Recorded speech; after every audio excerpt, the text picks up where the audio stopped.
Hey everybody, and welcome back to History Student Reacts. Today we'll be watching Rome Episode 3, An Owl in a Thornbush. So, last time we witnessed Caesar finally crossing the Rubicon, and the civil war between Caesar and Pompey beginning. Now, if you would like to see the full unedited version of this reaction, it will be uploaded to Patreon, and you can join the Patreon by clicking that link down below. I have to edit the reactions I post to YouTube for copyright reasons. Anyway, with that out of the way, let's jump right into this reaction. Ruined. Ruined. That idiot has ruined us all. Yep. Once again, we are beginning this episode with a very good look at Roman social institutions, mainly the institution of slavery. I've said this before, and I'll say it again. Oftentimes, when people talk about Roman history, I feel we don't necessarily focus on the social day-to-day aspect of life, and with that comes often an ignorance of how important and persistent slavery was to Roman life. And this show is doing a really good job of showing how prominent slavery was, how brutal the institution was, but how normalized it was in the lives of many, many Romans. Caesar had crossed the Rubicon. He's on Italian soil under arms. It's an act of gross treason. And with a single legion, if you please. So not merely treason, but suicidal treason. Thanks, Brutus, for your summary.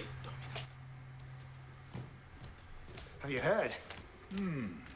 Strange. A foolish thing to do. One legion.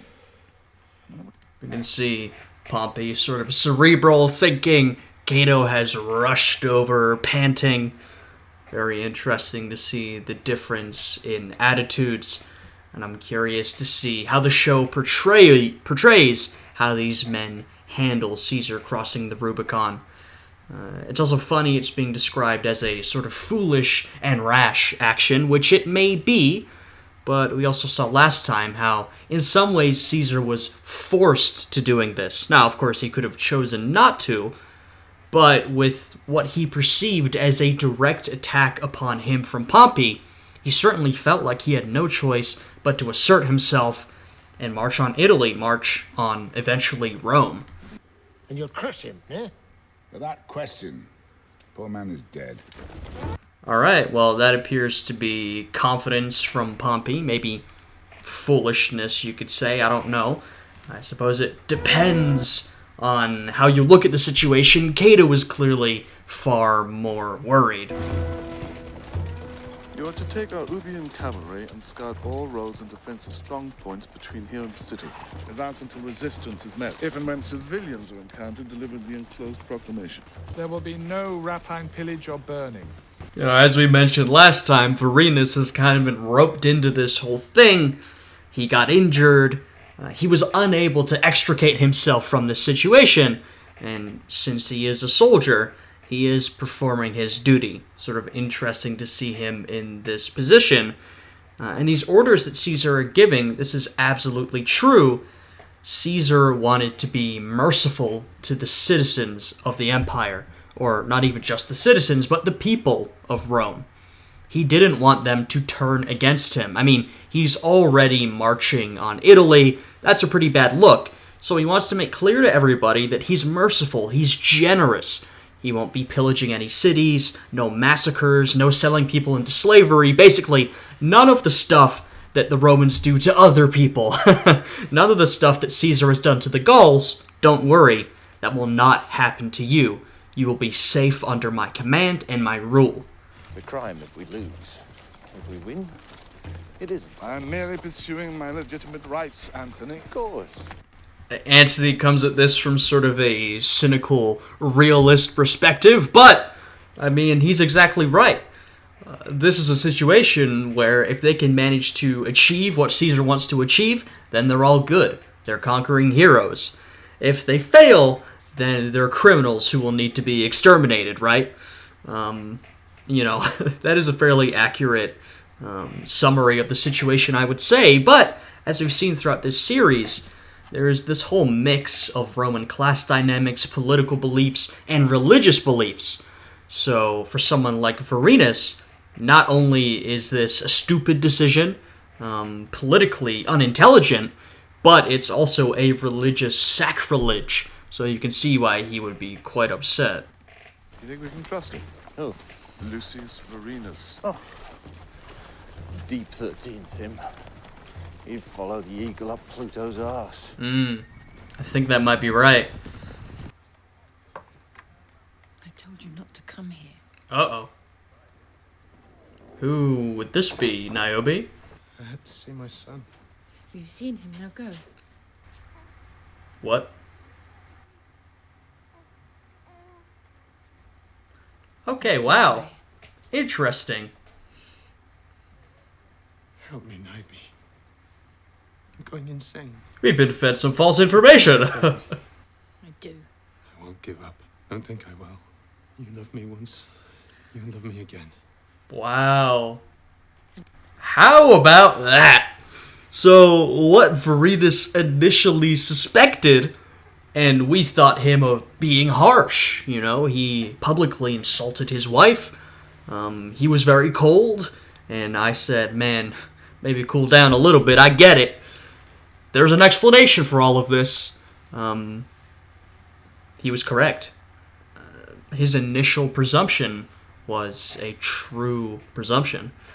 I mean, I gotta be honest, I was fooled as well. I thought she was telling the truth. I'm quite curious to see the background of this whole situation. But I made a vow. Go. Go. So she does have some loyalty to Varenus. I swear to death if you don't go. Uh-oh. Uh-oh. It's all right, she's going. Go. Naughty, naughty. You promised you would never see him again. I didn't want him here. I told him to go. Didn't look like that. Niobe's conflicted, clearly. The truth, it's not your fault if you and I spoke to him. Never. You have sworn. I thought he was dead. Papa will understand. He will kill us all. He'd be pretty pissed off. I'll tell you that much. You know, it's interesting. I think in some ways Varenus is suited to the life of a soldier. The discipline, the regimented aspects of a soldier's life, but the whole camaraderie aspect, hanging out with the boys, having no stability, I imagine these are things which he very much doesn't like about a soldier's life. Of course, in addition to the fact that he thinks this whole mission is completely misguided, not to mention sacrilegious in some ways. My wife, You heard what she says. She hates me. What's your question? How do I stop her from hating me? Obviously. It's not obvious. I thought you were making her hate you with a purpose. That was not my intent at all. Why would I do that? You're the clever one. There might have been 1,000 reasons. Oh, they're buddies. They're definitely buddies. I require that she love me also, else I am merely her slave. I cannot tolerate that. Well, what case? I mean, it is sort of funny how strict and straightforward Varenus is. Unemotional, you could say, but he clearly does love his wife. We all know that. And I think what he's trying to communicate is that he's unhappy that she's unhappy, right? He doesn't want it to be that way. Now he's been struggling to connect with his family, and, you know, I mean, he's off again, right? He's trying to sort of come back into their lives. Of course, we, as the audience, have just learned that she has been completely dishonest with him. Now, we don't know the full context, but regardless, that is some new information to take into account. Tell you what she feels for you if we're all going to die this week or next. And so we are. But who will honor my name when I am gone?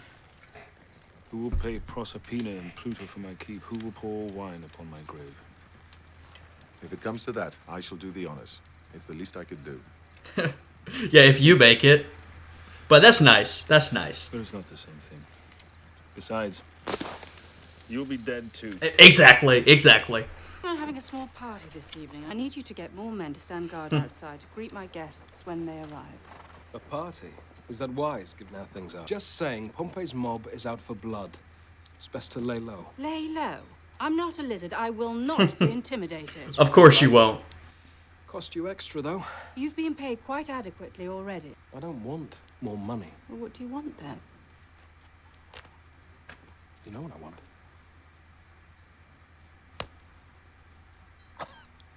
Something like that. You forget your place. My place is with my family. Say the word, and I'll go to them. Wow. I mean, we already see sort of the chaos and upheaval even the news of Caesar crossing the Rubicon has brought upon Rome.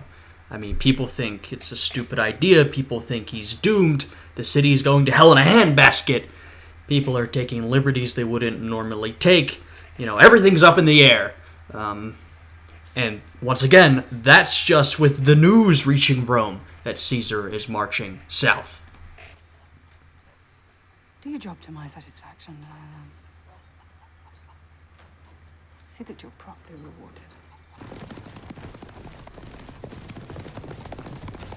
Pullo leading the way. Pompey's outriders. His legions won't be far behind. We're not here to fight. Advance until resistance is met. That is our orders. That is what we do. No fight!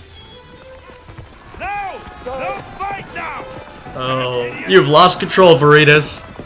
The men are ready to go. Oh, Jesus. It's a bunch of boys. Oh, they are not ready.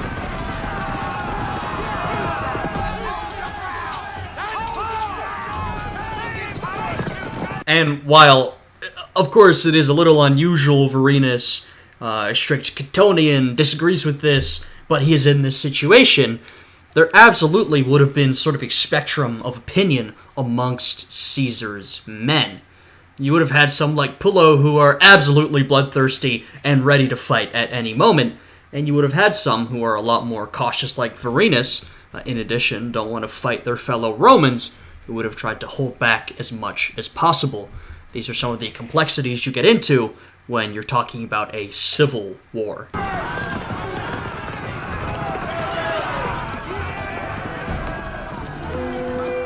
Caesar's scouts. They're only 30 miles from Rome. Uh-oh. 30 miles? He's not leading an army so much as an armed gang. It's all highly irregular. Unethical even. Gods, it is not even the war season. I mean, it is highly irregular and unethical, of course, but I would caution Pompey not to underestimate Caesar.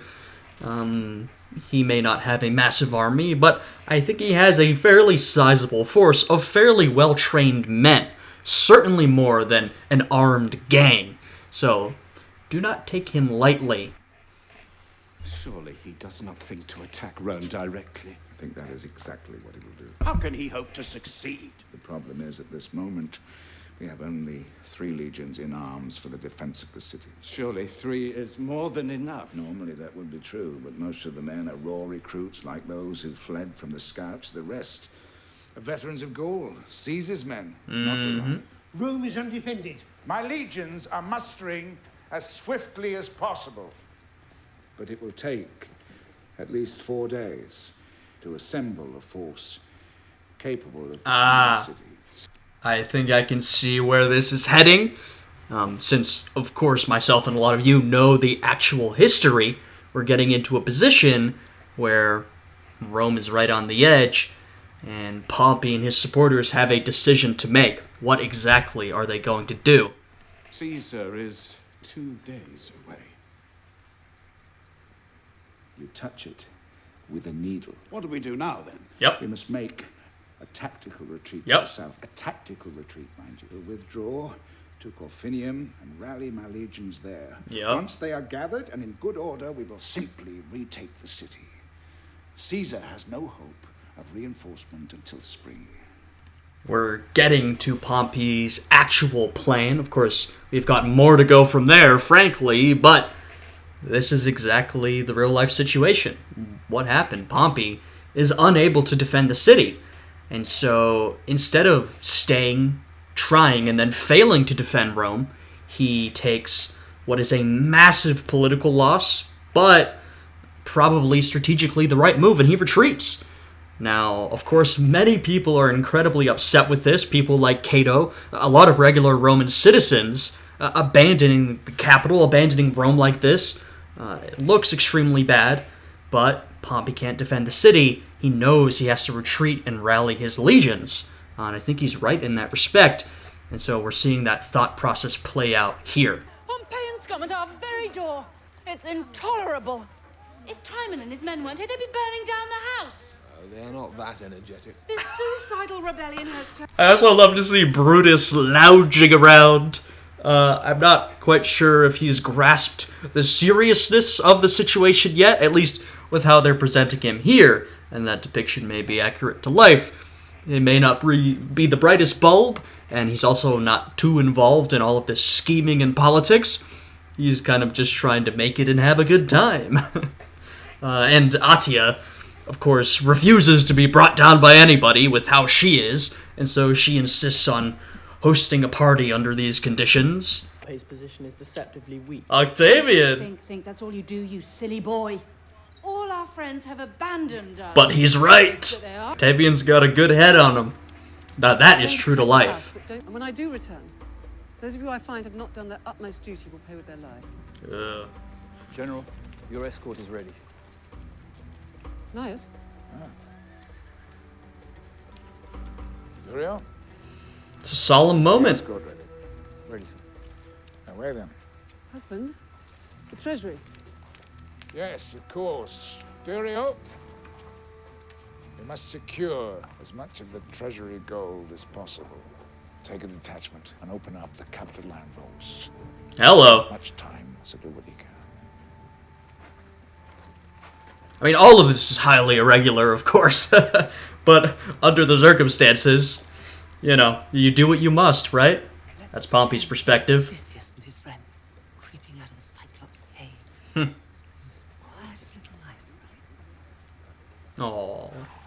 And it's interesting. This is a bit off topic, but I can't help myself. You know, we see her treatment of her slaves and her treatment of her children, or children in general.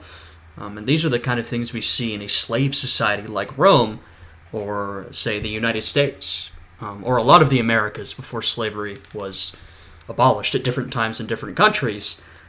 This very odd situation where these people who serve as slaves are so dehumanized that she can threaten their lives and mean it so easily, and yet she can tell a nice story to the children to make them feel safe under these circumstances. You know, this is sort of what a slave society is, how it functions, these very strange contradictions, and this normalization of horrific behavior. And once again, I think this show does a great job of showing that. Here's a mercy. Instead of living out our lives in shame and disgrace, we are to be raped and beaten and torn limb from limb by a raving mob. Jeez. To be fair, you are really making yourself a target. Not that you weren't already, you definitely were, but you're not helping your situation. You know, here we are seeing the mob violence that was oh so common to the late Republican period. Though so far, Rome has shown us primarily Pompeian mob violence. And of course, there were certainly crowds of people on both sides, but generally, Caesar was the populist figure, and the mob violence of the era was usually pushed more by the reformists, and then the conservatives would respond with their own, absolutely. So, certainly on both sides, but all Rome has shown us so far are sort of the Pompeian crowds in opposition to, say, Mark Antony and his men, or Atia and her little Caesarian party here.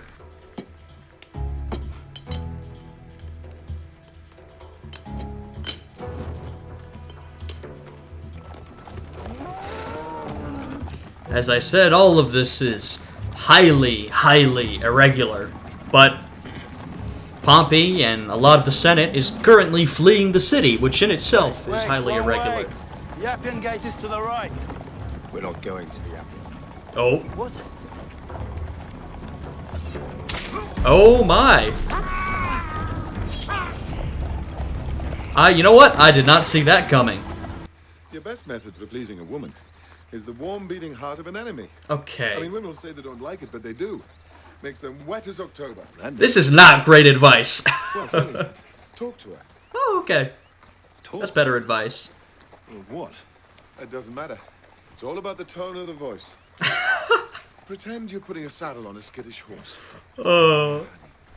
Pillow is so funny, and the relationship between these two is hilarious. It's also, like, you know, it's bro talk. Apparently has been the same for thousands of years at this point. One guy, like, man, what do I do? The other guy, just do this. You know, it'll work, totally. Other guy, are you sure? I don't know. the confident one who thinks he knows but probably doesn't know. And the skeptical one who is probably right that none of this advice is actually going to work. Yeah, just, you know, a bit of comic relief, but it's also interesting to see the friendship grow between the two, and particularly Vorenus to open up a little bit, though I think Pillow is also opening himself up to Vorenus. Tell her she's beautiful all the time. Tell her she's beautiful every time you see her, even when she's not. And what else? All right. Also, very important. When you couple with her, there's a spot just above her crown.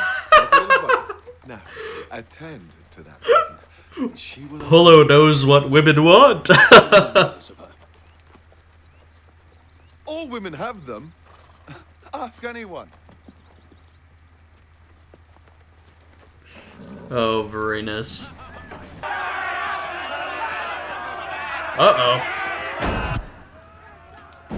Well, the situation hasn't gotten better. And Merrill attends to me, but if she cannot and I am taken alive, then you must kill me. And then you must kill yourself. Your survival would be inappropriate. I wouldn't think of leaving them. Tavian, who would you prefer kills you? I'm old enough to take care of myself. This is ridiculous. Before you cut mine. Please, Castor, let Mother do it. I won't deny her one last pleasure. It would be undaughterly. Listen! Thank you, Octavian. Bring a bit of reason to this goddamn household. Jesus.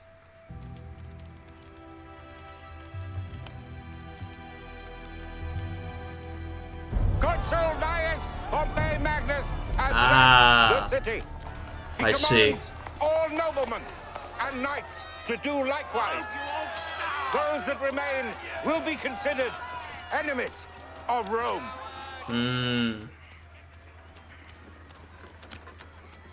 Yes. I can see how the news being spread that Pompey, his men, and most of his political allies have fled the city would change up the dynamics quite a bit.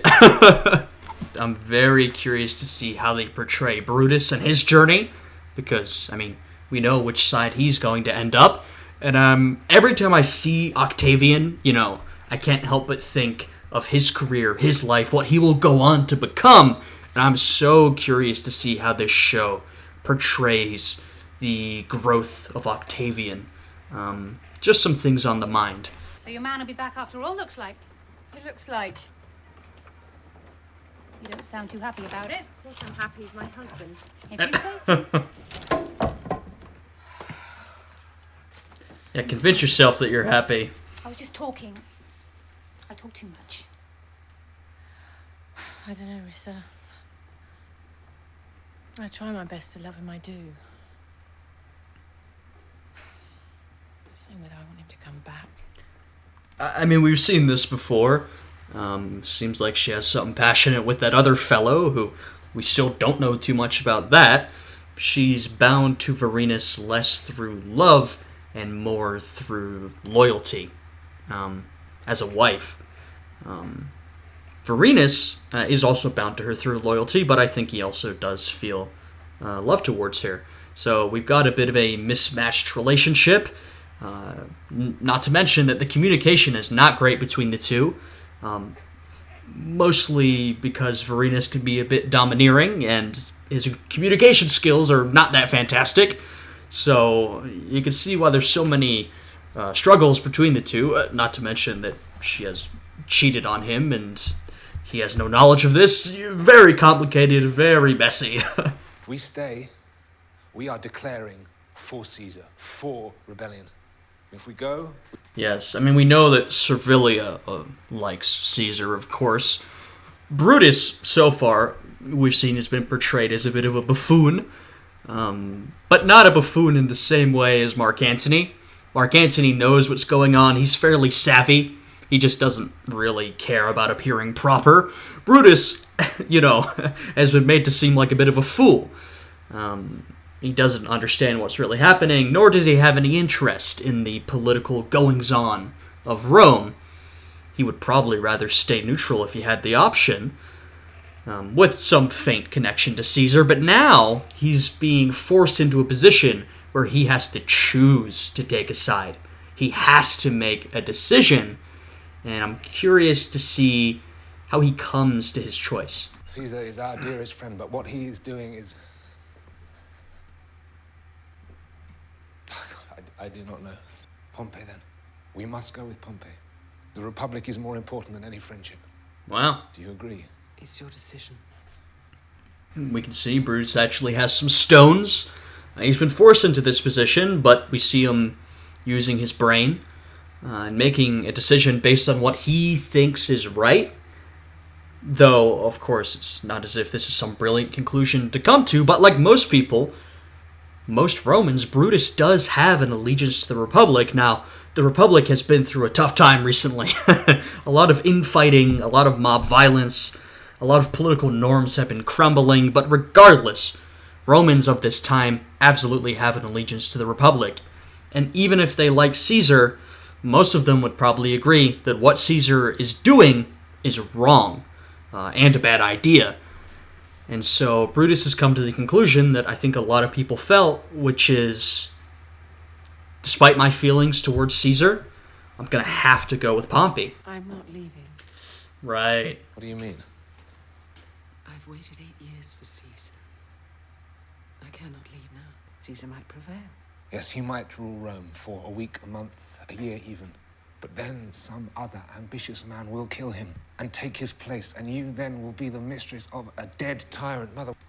And I don't know if he would have had this sort of foresight, but it's absolutely fair to say that what Caesar is doing, aside from being wrong, is incredibly foolish. And even if he does succeed, who knows how long he's going to rule before he's overthrown. It would seem like, at the moment, an incredibly bad bet to bet on Caesar. But Servilia loves him, and she's waited for him for years, and that is not going to stop now. Better go. Don't be angry with me. We may be parted for a long time. You gotta feel bad for Brutus here, though, right? I mean, I understand Servilia's feeling, but, she really wouldn't go with her son? It's kind of tough. Goodbye, Mother. Be in many ways easier for him to stay, but he's taking a stand and he's leaving. Not to say that staying would be a safer option, absolutely not. Leaving with Pompey is the safer option, but staying with Servilia is the easier option. And Brutus is making a choice not to do that. I'm curious to see how they treat Brutus throughout this series, if they give him some character development.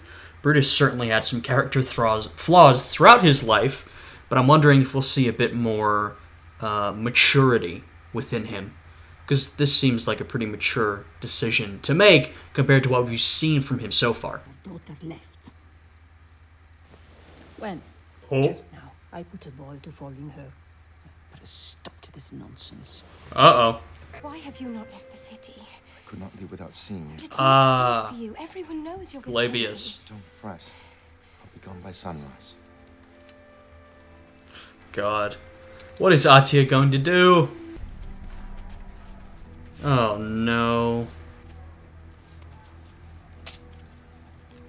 That's all I have. Thank you. Oh, But this is not a God. robbery.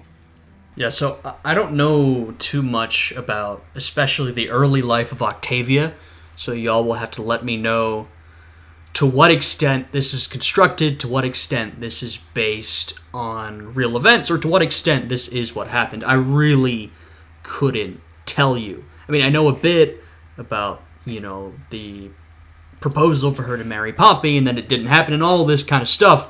But this in particular, I really couldn't tell you. But just at least in the context of this show, then you gotta feel bad for Glabius here and Octavia.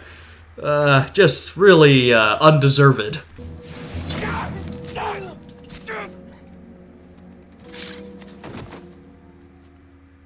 Jesus. Come on, man.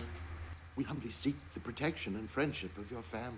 Sadly, there are some people who say that I am of the Pompeian faction. Are you not? All of Pompey's faction have long since fled. You stay for fear your factories and storehouses will be looted. Oh, and we see the politics playing out after Pompey flees.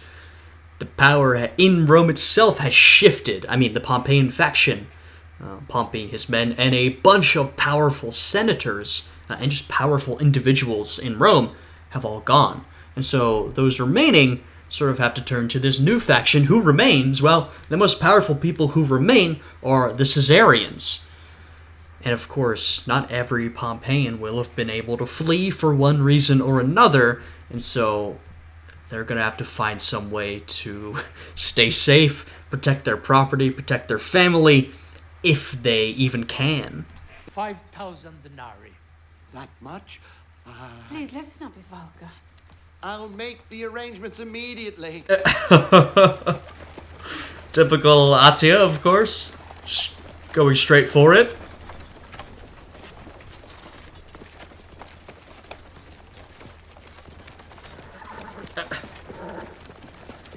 Cato walking along. Where is your man, Durio? He's long overdue now. Uh-oh. Durio is the best man I have. He won't fail. But if not, what then? How do we pay the legions? How do we feed them? Not the least idea. You fret like... We should have been stopped by now. Why is Rome not defended? Our boys scared him off, eh?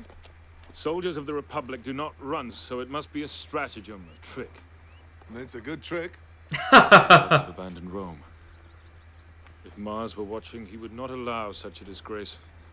Or maybe he was having a crap and missed it. It's that sort of disrespect that has led us to this sad pass. Once again, we see the difference in religious belief of the two. Now, it's not that Pullo is irreligious. We've seen he does believe in the Roman gods, and he prays to them in his own way, but certainly more, one could say, irreligious than Varinus. Doesn't necessarily hold the same level of respect.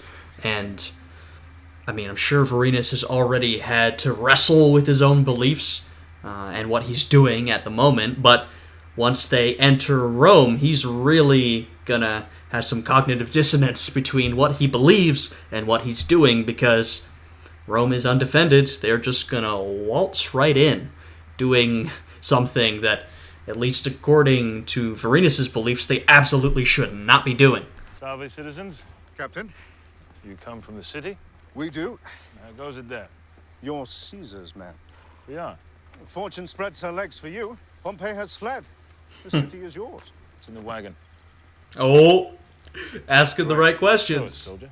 There's no soldiers here. My mistake. You all wear the soldier's boots, so I assume Oh. you're soldiers, but of course I'm wrong. But why? Varinus is a little too quick-witted and perceptive for you fellows. Oh my. You know, I kind of thought these guys were perhaps acting on behalf of Caesar, but we see they were just trying to go their own way. Something's about to break out here right now. Why would 9 good soldiers be guarding a grain wagon? I don't have to show you nothing.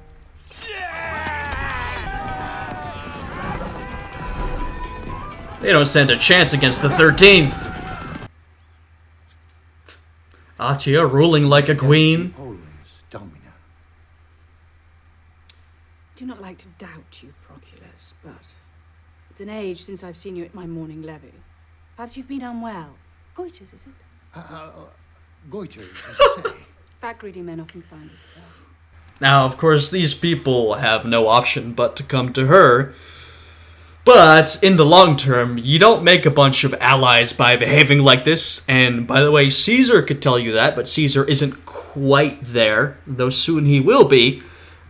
Caesar does know how to behave more magnanimously, though at times he chooses not to. I will not deny that, but he generally understands that In a situation like this, it behooves you to be magnanimous and merciful, at least if you want to preserve your position of power in the long term. What vile trade is this? Bringing corpses to honest doors. Take it away. Oh. Uh-oh. Weren't supposed to bring him here, huh?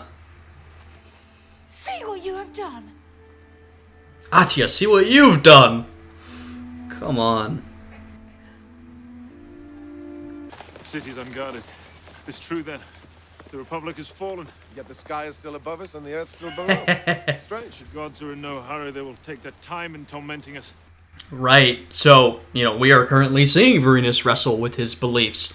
To Pullo, who, like I mentioned, certainly has religious beliefs, the fall of the Republic, or whatever you want to call this event, does not necessarily mean the end of the world or the disfavor of the gods.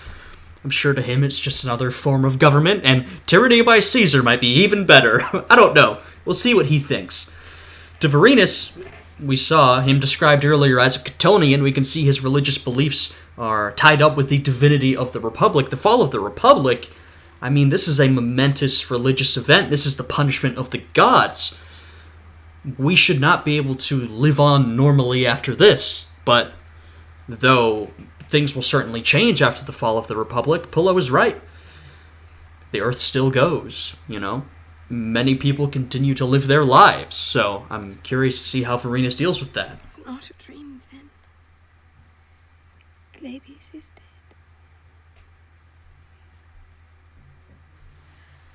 I'm sorry. You're sorry?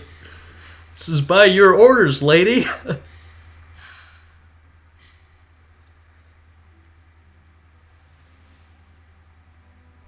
Why do you look at me like that? Mm-hmm. Like what? As if I... Did you? You just... Ask me that question. Atya can't help herself. I'm not quite sure Octavia was going to say anything. But she couldn't help but become immediately defensive and say, well, of course I didn't. And now Octavia's thinking, well, you're thinking about it. You probably did, didn't you? My goodness. Oh, no. How is this gonna go? I swear on the masks of all my ancestors, I had nothing to do with the killing of Glabius. Who do you think did it, Mother? Does she believe you? The streets are full of corpses. It could have been anyone. Octavian doesn't believe her. I don't know if Octavia does. Maybe in that brief moment she did. We'll see in the long run.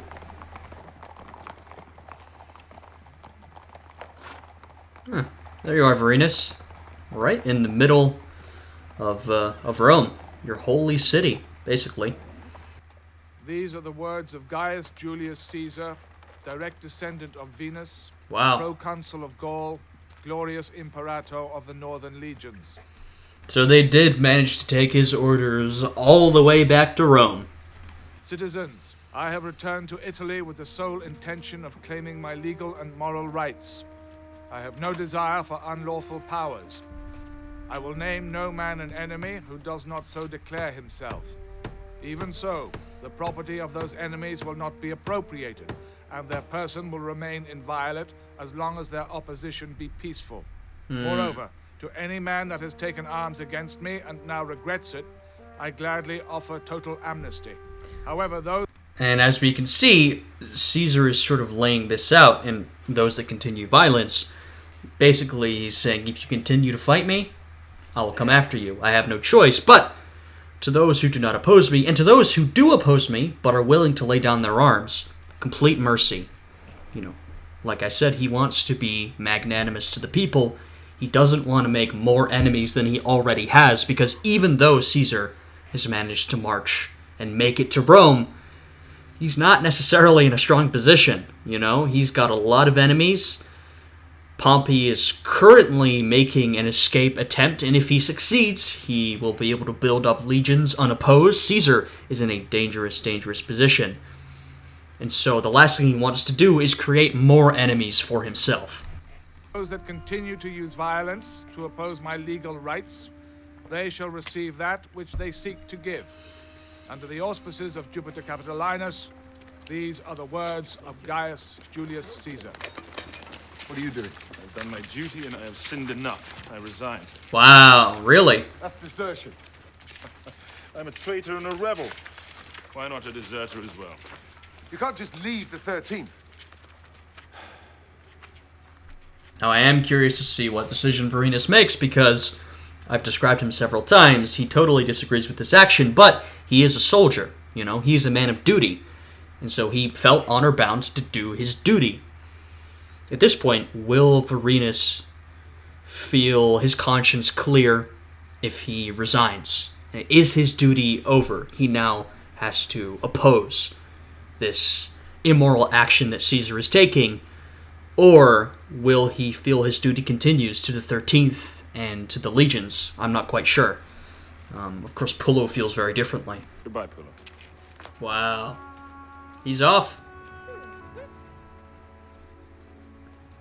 Just like that. I have a wife. Her name is Naomi. Venus, let her love me as I love her.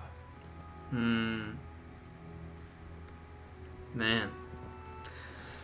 Poor Vorenus. I give my blood to make it so. I mean, this whole time, all he's really wanted to do is do his duty, return to his family, and live a well and prosperous life, really. And we see the struggles that trying to do that has entailed. He's been made a traitor to the Republic. He does not have the love of his wife. He doesn't know the whole story, but he at least knows that. He's been gone for years and years. You really can't help but feel bad for the poor guy. And I'm not sure things are going to get easier from this point onwards, really. Sorry, I didn't mean to scare you.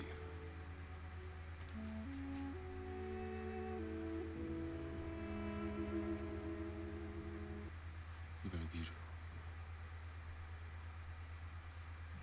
I've come to see that it may be through ignorance that I have not treated you as I should treat you. Please don't. When we married, you had only 13 summers. Soon enough, I was gone. Jesus. But now How old were you, Vorenus? I know nothing of women. Soldiering is all I know. Which is not useful. I've been sullen, untrusting, cold. Wow. Oh, we just learned that he married her when she was 13. I'm not sure how old he was. Probably older. Quite horrible to us, I suppose, a practice of the time. But we do see that Vorenus is trying to open up to Niobe. Also, that, their marriage, knowing a bit about it, probably explains more and more why Niobe has not been faithful, why she doesn't love him.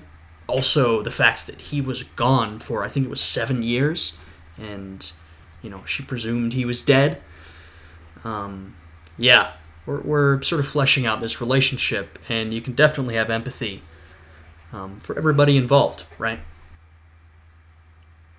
It is I have done wrong. Oh, she's going to tell him. Uh-oh. Uh-oh. I am... She's going to tell him. I've not been... Oh, God.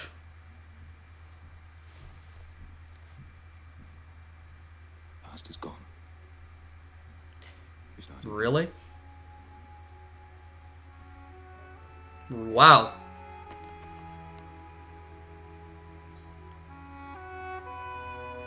I thought he would be a lot angrier. I'll say that much. Oh my goodness. Well, maybe it will be okay for them. I don't know.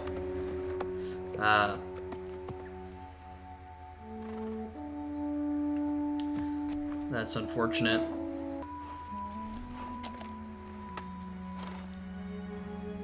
Oh. She is alive. At the very least.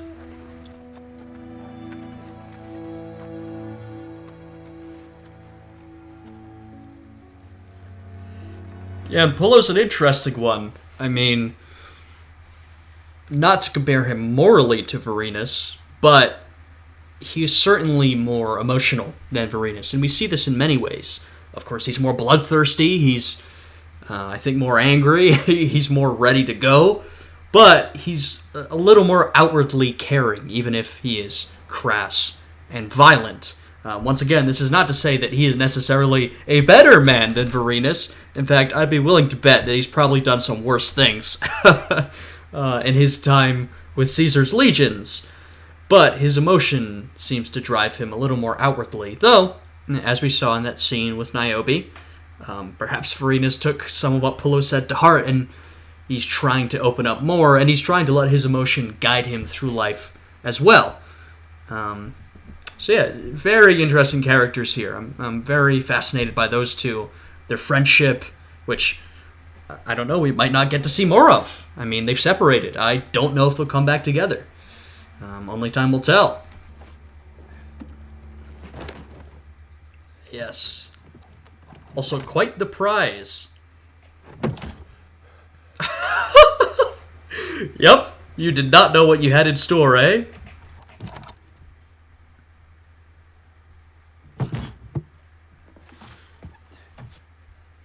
Now, what will Pullo do with all this loot? This is immense wealth.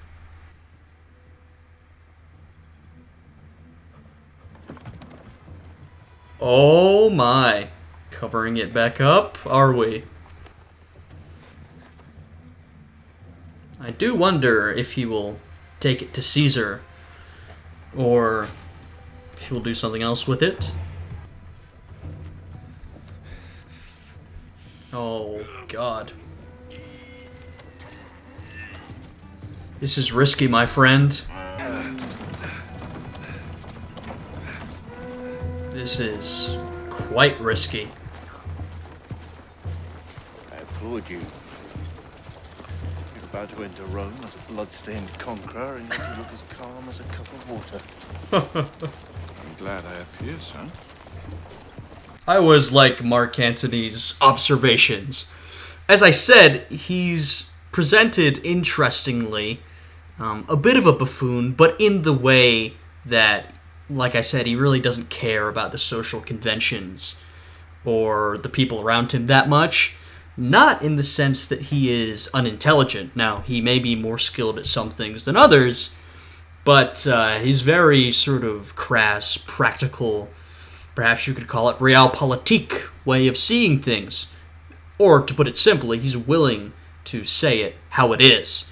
And Caesar is like that as well, just Mark Antony maybe a little more so, and more plainly. Really? Oh, Pullo, what are you doing? This is risky, my friend. Something more cheerful.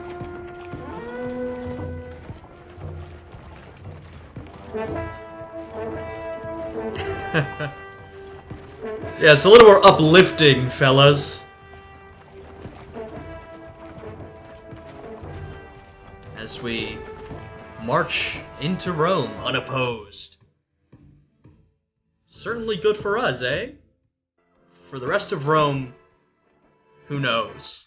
Alright, well, that is the end of episode 3. As always, a fantastic episode. I'm very much enjoying this series. I don't have much more to say on this one, really. I feel I gave a lot of commentary throughout this one on whatever I was thinking.